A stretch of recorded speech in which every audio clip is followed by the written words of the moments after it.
Scene 73, short 4, take 1। Action. ফুলে যদি এতই কাঁটা গোলাপটা তুই তুললি কেন?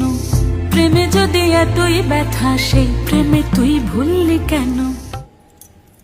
কি গো ডাইরেক্টর সাহেব, আমি তো 60 বলে দিয়েছি, কাট তো আর বলতে পারি না, এবার তুমি কাটটা বলো। Got it. Excellent shot, excellent.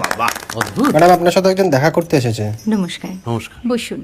আপনার জন্য আমি চেক বইটা নিয়ে এসেছি ম্যাডাম। কি যেন নাম আপনার ডিরেক্টর সাহেব? পিনাকি মুখোটি। মুখুটি বাবু, আমি ভুতুরিয়া বাবুর কাছ থেকে পরে চেক নিয়ে নেব। আচ্ছা। আগে আপনার বাঁধানো বইটা দিন, দেখি, পড়ি, ভাবি। হ্যাঁ, না মানে সেটা এখনো ঠিক তৈরি হয়নি। ও, তাহলে সেটা আগে ঠিক করুন ভাই, তারপর চেক টেক হবে। কিছু যদি মনে না করেন ম্যাডাম, আপনার হাতে আরে এটা তো কুমারীর চরিত্র, ওই আংটিটা। ওই যে বললাম ভাইটি, আগে আপনার বইটি রেডি করে আনুন। ও হ্যাঁ, আপনি বোধহয় জানেন না যে মায়া কুমারী তার আংটি কখনোই খোলে না, সে কুমারীর পাটেও খোলে না, বেধ